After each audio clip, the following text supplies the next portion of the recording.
अभी तक का उर्दू खबरनामा लेकर आपका मेज़बान रहमत करीम आपकी खिदमत में हाजिर है। बुलेटिन का आगाज़ सुर्खियों के साथ।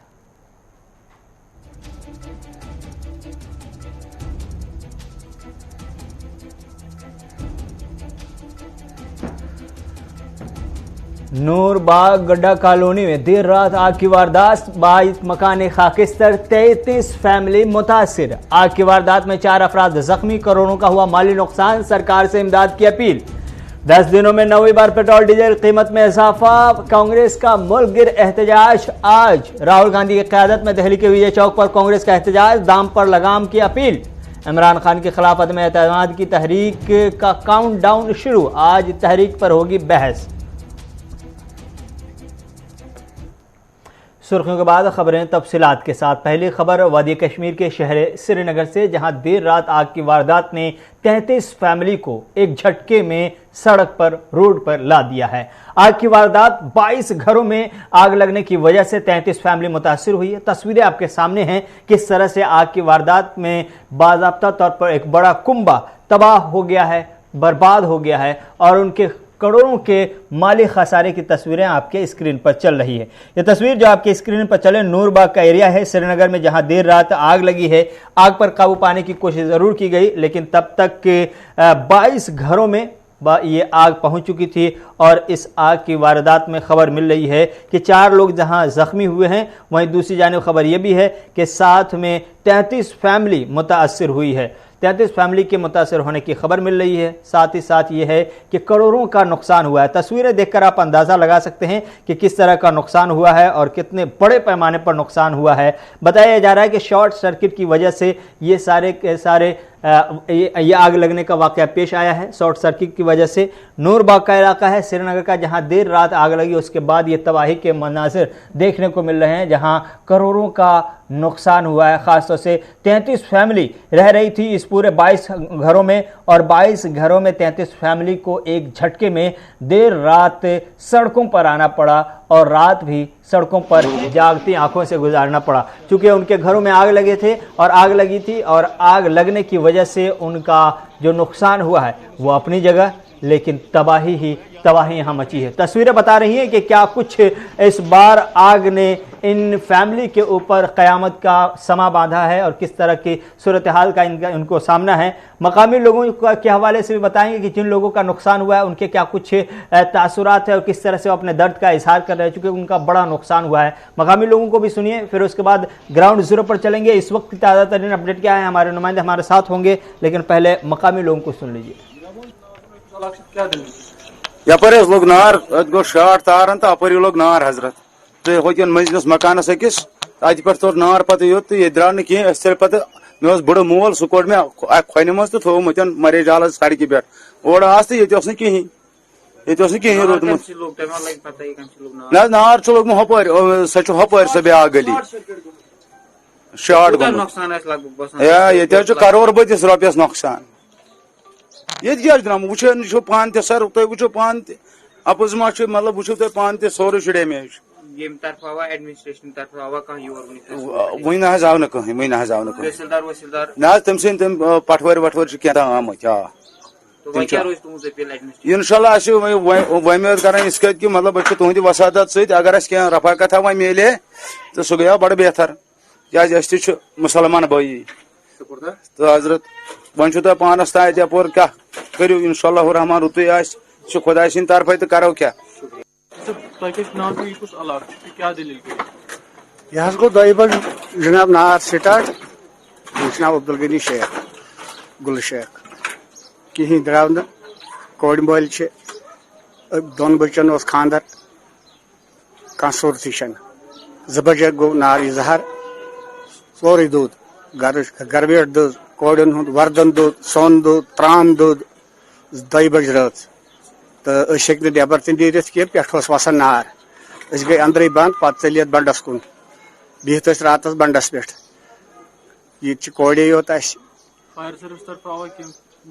अहनस तम 2 बजे तम मोकल आब तो पे यूत कल दरियावस पे वो तम नीक पाइप तूत कल रूद ये शार्ट गो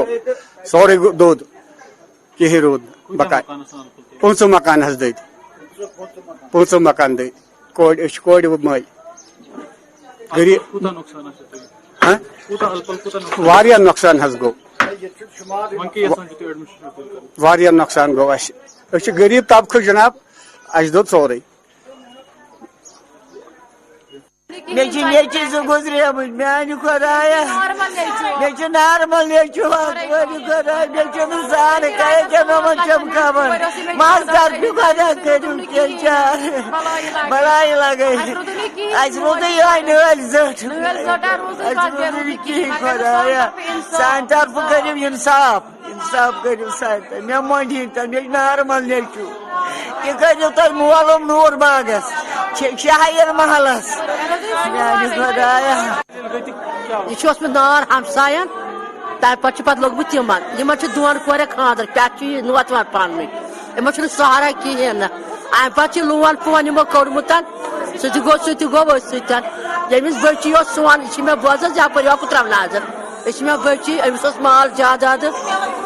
बाकी त्राम सोरे वारिया नक्सान ना त्राम तो सोन तो जायदाद दोजन वर्दन पर्दन तो सोरे अलबत्ता दोन कोरन खादर तम अनु तुद तम सोर पे पाई मे कोर ज्यादा सोरे मे कह बका कह साय रूदुम जोटे रूदुम बाकी रूदुम कहें रूदुम कोर ज्यादा मकलूम सोरे मकलूम कोर कह सारे वन सारे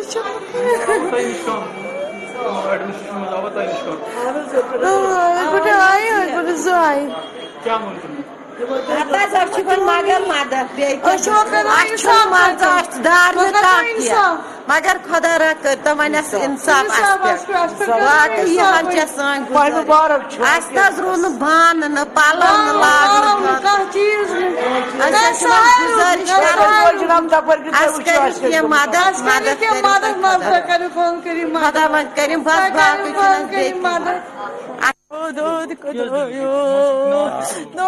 पाई कपर लोग हक लोग नार सोरी दोद अगम 5 लाख रपी बेसम कोर जायदाद वादाद अन सोरी मकलियोम अमे नलित पलो बस बेचम न कहें मगर तो मे पे राम खुदायो मे पे मे पाई कित लोग इन हमसायन लोग तोर सारे योर अस द्रा कहें अस द्रा नलित जोड़ बस बेद्रा कहें सोन तरफ करतो खुदायो मे कोर जायदाद वादाद अनिस दोद मज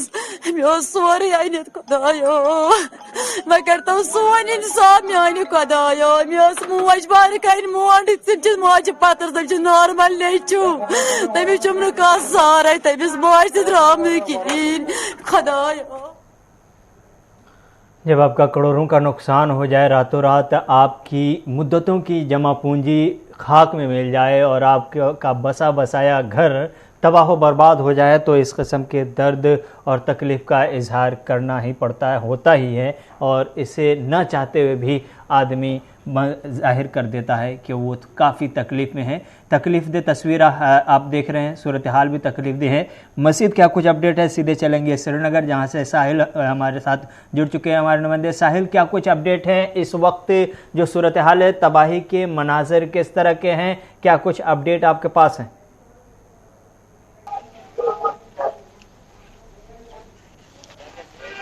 जी रहमत, इस वक्त मैं मौजूद हूँ बिल्कुल वहीं पर। और इससे पहले मैं बताऊं कि यहाँ पे सूरत हाल क्या है, आपको मैं बता देता हूँ कि ये दूसरा दिन है लगातार श्रीनगर में आतिशबाजी के जो वाक़ात हैं ये पेश आ रहे हैं, और 3 वारदात कल से पेश आ चुकी हैं, जिसमें करीबन 30 के आसपास मकान और दुकानें जो हैं जलकर राख हो गए हैं। कल भी हमने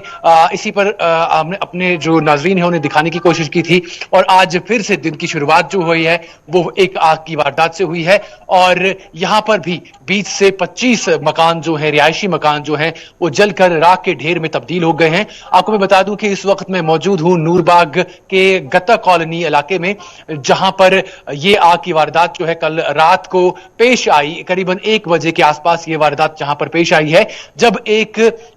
घर में शॉर्ट सर्किट हो गया, और शॉर्ट सर्किट की वजह से घर में आग नमूदार हो गई, और जिसने देखते ही देखते यहां पूरी कॉलोनी को अपनी लपेट में ले लिया। अगरचे लोकल्स के कहने के मुताबिक मुताबिक फायर सर्विस यहां पर आई थी, लेकिन जब तक फायर सर्विस की एक गाड़ी ने जब तक यहां पर पहुंची और पानी का छिड़काव किया और दूसरी पानी की गाड़ी भरने के लिए नजदीकी दरिया पर गई थी, तब तक आग ने पूरी तरीके से कॉलोनी को अपनी लपेट में ले लिया था। और फिर बाद में गाड़ियां अगरचे आई, लेकिन तब तक यहां पर नुकसान जो था वो हो चुका था। और यहां पर लोकल से हमने बात करने की कोशिश की तो कुछ लोग अभी भी इसी सदमे में हैं, वो बात करने से कासर हैं, लेकिन जो भी लोग हमसे बात कर पाए उन्होंने अपना अहवाल बताया और ये कहा कि उनके पास वही कपड़ों की एक जोड़ी बची है जो उनके गले में थी, और किसी के पास बिना वो चप्पल के घूम रहा है तो कोई बिना शर्ट के घूम रहा है। जो भी कुछ उनके साथ बचा था वही रह गया है, बाकी सारी चीजें जो है जलकर राख हो गई हैं। और लोकल्स ने यह भी बताया कि अभी तक एडमिनिस्ट्रेशन की जानिब से यहां पर कोई भी नहीं आया है। उन्होंने कहा कि अगरचे मुकामी पुलिस यहां पर आई हुई है और कुछ पटवारी हजरात जो है यहां पर आए हुए हैं जो इसका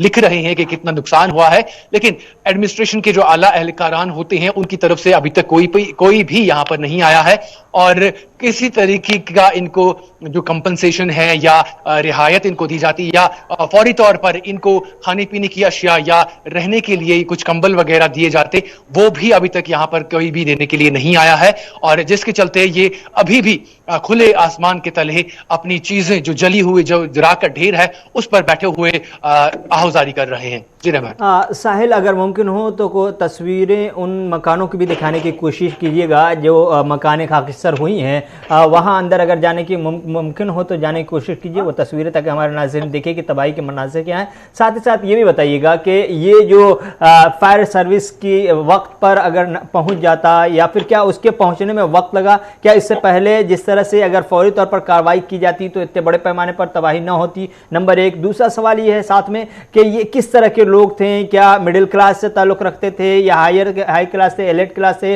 मालदार किस्म के लोग थे या फिर गरीब तबका था जिसके घरों में आग लगी है, ये किस क्लास के लोग थे? बिल्कुल रहमत, सबसे पहले मैं आपको बता दूं कि यहाँ के लोकल्स जो हैं उनके मुताबिक फायर सर्विस अगरचे वक्त पर पहुंची थी लेकिन सिर्फ एक गाड़ी वक्त पर पहुंची थी और जितना भी पानी उस गाड़ी में था वो उन्होंने छिड़काव किया, लेकिन उससे आग जो है काबू में नहीं आ सकी। और उनके कहने के मुताबिक गाड़ी पानी भरने के लिए यहाँ पर नजदीकी जो दरिया है वहां गई थी और पानी जब तक वो भर कर वापस आए तब तक यहाँ पर आग जो है पूरी तरीके से फैल चुकी थी। तो कुल मिलाकर ये कह सकते हैं कि पानी की गाड़ियां अगर मिकदार में आई होती तो इतनी आग जो है इतनी ज्यादा फैली ना होती। और दूसरी बात ये कि जो फैमिलीज हैं यहाँ पर ये मिडिल क्लास फैमिलीज हैं, या हम कहें कि लोअर मिडिल क्लास फैमिलीज हैं और ज्यादातर लोग जो हैं वो मजदूर पेशा है और कुछ एक लोग यहाँ पर जो हैं वो सफाई कर्मचारी है और अलग अलग डिपार्टमेंट्स में ये छोटी सी जो वेजेस हैं उन पर काम करते हैं। और जिस मकान में इस वक्त मैं खड़ा हूं, मकान की छत पर मैं इस वक्त मौजूद हूं रहमत, और ये मकान एक सफाई कर्मचारी का है, सफाई वाला जो है उसका है, और उसने अपनी मेहनत मशक्कत करके जितना भी कुछ यहां पर जमा किया था और वो राख के ढेर में तब्दील है और इस राख के ढेर से आप तक ये विजुअल्स हम पहुंचा रहे हैं। और मैं कोशिश करता हूं, कैमरामैन से भी मैं गुजारिश करूंगा कि वो यहां से, क्योंकि हम ऊंचाई पर हैं, तो यहां से पूरी जो तस्वीरें हैं वो दिखाने की कोशिश करें। आप ये तस्वीरों में ये मनाजर, ये हौलनाक मनाजर देख रहे हैं और ये मकान आप अभी तस्वीरों में देख रहे हैं जहां पर लोग बैठे हुए हैं, यही वो मकान है लोकल्स के मुताबिक जहां पर सबसे पहले शॉर्ट सर्किट हुआ और जिसने देखते ही देखते इस पूरी कॉलोनी को अब आग की लपेट में ले लिया। और फिर जो बाद में रिजल्ट्स हैं वो आपके सामने हैं। ये कॉलोनी जो है बिल्कुल खाकस्तर हो गई है और लोग जो है दर बदर हैं इस वक्त। जितना भी कुछ यहां से बचाया जा सकता था वो आप अपार जो देख रहे हैं खेतों में, वहां पर लोग हैं, थोड़ा बहुत इन्होंने कुछ बचाया है, कपड़े वगैरह, इतना ही सारा जो था बचा सके हैं। ये बहुत कम है, अगर जो किसी एक आधे घर ने या जो यहां से दूर रहने वाले हैं जो दूसरी लाइन में है, तो यहां पर जो मकान तामीर किए गए हैं वो इस लिहाज से तामीर किए गए हैं, उस तरीके से तामीर किए गए हैं कि एक लाइन के हिसाब से हैं। तो ये वाली लाइन जिस पर हम इस वक्त खड़े हैं यह पूरी तरीके से आग से जल गई है और इसकी पीछे वाली जो लाइन है वो भी पूरी तरीके से आग से जल गई है और तीसरी वाली लाइन जो है उसमें कुछ एक घर बचे हुए हैं और हमारे फ्रंट में जो मकानों की लाइन है वहां से जो फायर सर्विस के एहलकारान थे वहां से पानी जो है छिड़काव कर रहे थे जिसके चलते ये वो वाला जो हिस्सा है वो बच गया है। तो कुल मिलाकर यूं कह सकते हैं कि पूरी तरीके से यहाँ पर ये कॉलोनी के जो लोग हैं मुतासिर हुए हैं और ये अभी दर दर की ठोकरें खा रहे हैं, खुले आसमान के तले बैठे हुए हैं और इंतजामिया से सिर्फ इतनी दरख्वास्त करते नजर आ रहे हैं कि उन्हें फौरी तौर पर जो है किसी तरीके से कंपनसेट किया जा सके, ताकि उनके जो छोटे छोटे बच्चे हैं जो कल रात से ही इस हौलनाक आग की वारदात से अभी भी सदमे में है, उन्होंने अभी एक चाय की घूंट तक नहीं पी है। तो एडमिनिस्ट्रेशन की तरफ से कोई यहां पे आता तो एटलीस्ट वो जो है अपने बच्चों को चाय पिला सकते और बाकी का जो होता सो होता, उसके बाद कंपनसेशन अगर थोड़ी बहुत हो जाती ताकि ये अब फिलहाल के लिए ये दिन जो है गुजार पाते और उसके बाद जो लॉन्ग प्रोसेस चलती है वो हो सकती। करंट सिचुएशन उन लोगों की क्या है जो मुतासिरीन है? क्या उन्हें आसपास के पड़ोस के जो लोग हैं, घर वाले हैं, उन्होंने सहारा दिया है, नाश्ता चाय पानी के लिए पूछा, या फिर अभी तक के वो इंतजामिया के भरोसे बैठे हुए हैं कि इंतजामिया की तरफ से कोई टीम आएगी उनकी मदद करेगी, या फिर किसी एनजीओ ने हाथ बढ़ाने की कोशिश की है, उनका दर्द बांटने की कोशिश की है? बिल्कुल रहमत, मैंने लोगों से ये बात भी करने की कोशिश की थी। उन्होंने कहा कि जो लोग यहाँ पर अभी मतलब जो घर यहाँ पे बचे हुए हैं जो आग की वारदात से बच गए, उन्होंने अगरचे इन्हें बोला था कि उनके घर में आकर चाय पानी वगैरह जो नाश्ता वगैरह है वो कर ले, लेकिन इस सदमे से वो अभी तक बाहर नहीं निकले हैं और अपने अपनी जो जगह हैं, अपने अपने जो मकान हैं वहां पर वो अभी भी बैठे हुए हैं और ये देखने की कोशिश कर रहे हैं कि क्या कहीं पर कोई चीज बची है तो उसको निकाला जा सके, क्योंकि पानी जब पानी का छिड़काव उससे होता है तो बहुत सारी चीजें अगर बची भी हो तो उस पानी से भी फिर नुकसान हो जाता है। तो ये कोशिश कर रहे हैं अभी भी जितना भी कुछ यहां से बचा हुआ है या जो जला हुआ सामान है इसको कहीं पर ठिकाने लगाने की, ताकि बाद में देखा जा सके अगर वो किसी काम आते हैं या नहीं आते हैं। और एनजीओ की बात करें तो फिलहाल के लिए अभी तक यहां पर कोई एनजीओ वगैरह नहीं पहुंचा है। मुकामी लोगों के मुताबिक अभी तक कोई एनजीओ यहां पर नहीं पहुंचे हैं जो इनको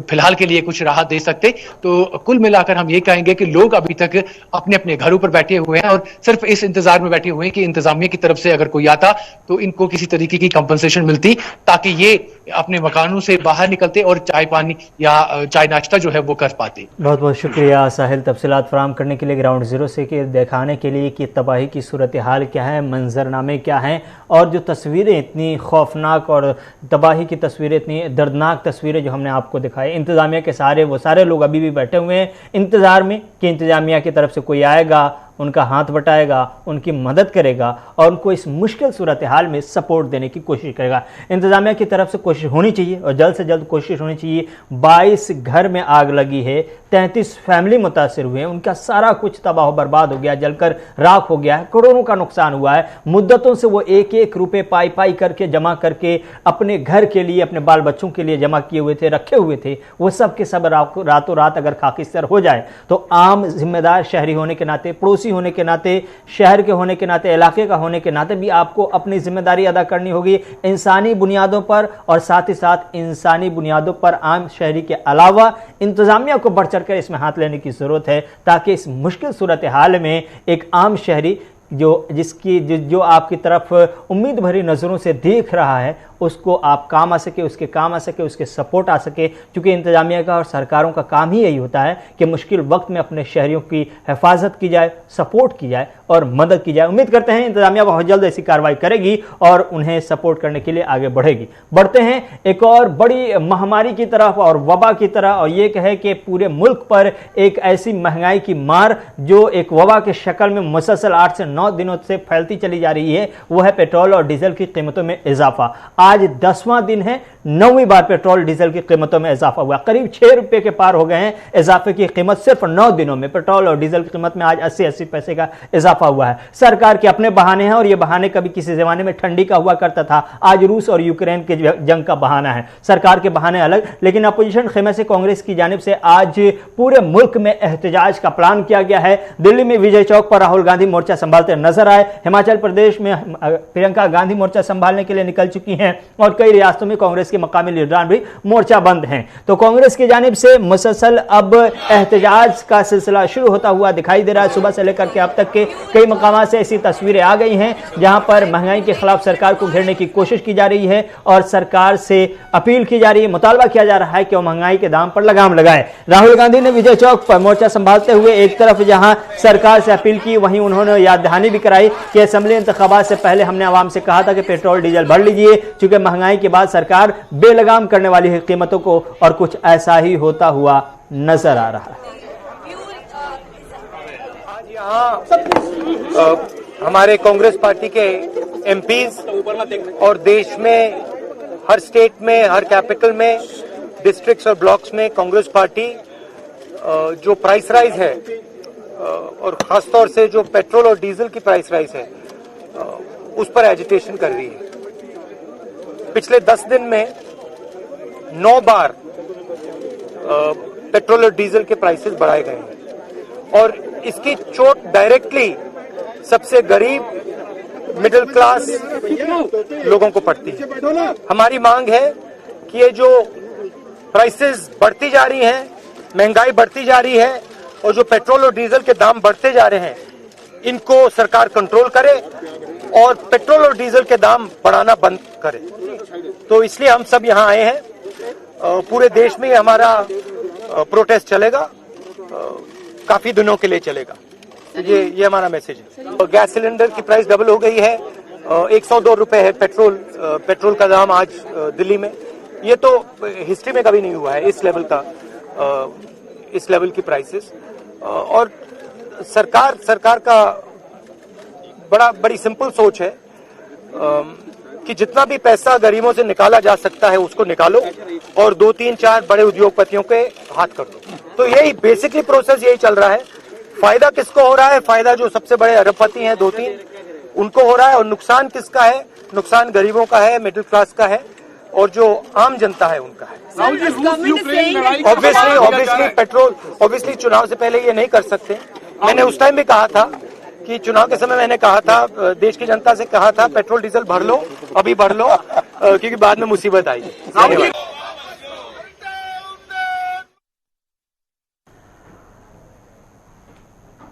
और इस बीच राजौरी से बड़ी खबर मिल रही है, वो ये है कि राजौरी में कांग्रेस पार्टी को एक बड़ा झटका लगा है। बड़ा झटका लगा है ये कि बीडीसी और डीडीसी के मेंबरान ने इस्तीफा दे दिया है। थन्ना मंडी से खबर मिल रही है कि कांग्रेस पार्टी को एक बड़ा झटका लगा राजौरी में थन्ना मंडी में बड़ा झटका लगता हुआ कांग्रेस पार्टी को नजर आ रहा है। और इस वक्त खबर मिल रही है कि बीडीसी और डीडीसी के मेंबरान ने इस्तीफा दे दिया है। कांग्रेस पार्टी थन्ना मंडी में मुश्किल का शिकार होती हुई दिखाई दे रही है। इस खबर पर मजीद तफसीलात के साथ हमारे नुमाइंदे जमशीद मलिक फोन लाइन पर जुड़ चुके हैं। जमशीद, क्या कुछ अपडेट है, क्या तफसीलात हैं? रहमत, बिल्कुल आज ये कहें कि कांग्रेस को एक और बड़ा झटका राजौरी में लगा है, जहां थन्ना मंडी से डीडीसी मेंबर और बीडीसी चेयरपर्सन दोनों ने आज कांग्रेस से रिजाइन कर दिया और उन्होंने कई कांग्रेस पर इल्जाम भी लगाए। और बड़ी बात यह है कि दोनों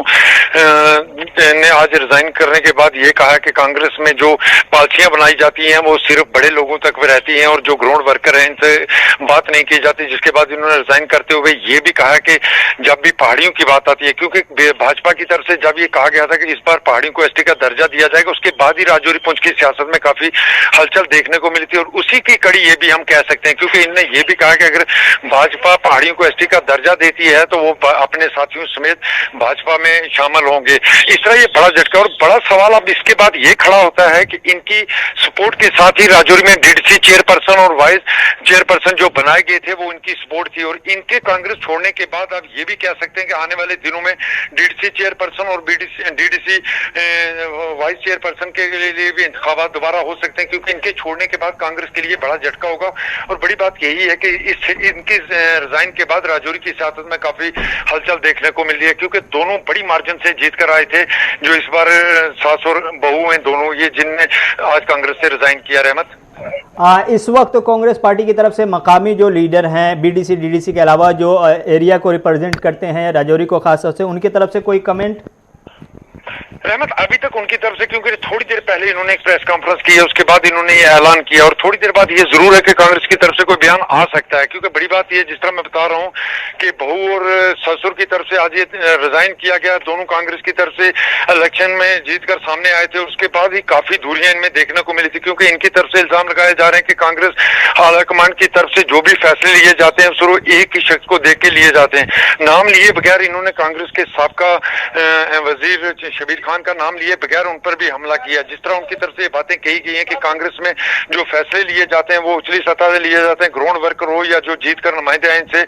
पूछा नहीं जाता, उसके बाद ही जिन्होंने रिजाइन किया। और इनके साथ कई सरपंच पंच भी थे जिन्होंने आज कांग्रेस को खैरबाद किया, और कांग्रेस के लिए बड़ा झटका हम जरूर थाना मंडी से मान सकते हैं कि ये सब आप जाएंगे किधर? रहमत, बिल्कुल ये सवाल पूछा था उनसे कि क्या कांग्रेस छोड़ने के बाद वो किस तरफ जाएंगे या भाजपा में शामिल होंगे, क्योंकि जब भी भाजपा की रैलियां जो राजौरी के अंदर हुई या पुंछ के अंदर हुई, जो पहाड़ी को एसटी दर्जा देने की बात कही गई थी, उस तमाम रैलियों के बीच में ये शामिल रहे थे। उस वक्त ये लग रहा था कि भाजपा में ही शामिल होंगे, मगर इन्होंने ये कहा कि अभी वो किसी जमात में नहीं जा रहे हैं, मगर लग रहा है कि आने वाले दिनों में भाजपा में जरूर जाएंगे। मगर इनका ये कहना था कि अगर भाजपा पहाड़ी को एसटी का दर्जा देती है तो वो अपने तमाम साथियों के साथ भाजपा में शामिल होंगे। बहुत बहुत शुक्रिया तफसीलात फराहम करने के लिए, बताने के लिए। राजौरी में कांग्रेस को झटका लगाया, थन्ना मंडी में बीडीसी और डीडीसी के जो कांग्रेसी मेंबरान थे वो सब के सब पार्टी को खैराबाद कह चुके हैं। इसी के साथ हमारी खबरियाँ, हमारी नशियात यहीं पर ख़त्म हुआ चाहती हैं। अपने मेज़बान रहमत कलीम को इजाज़त दीजिए। खुदा हाफिज़।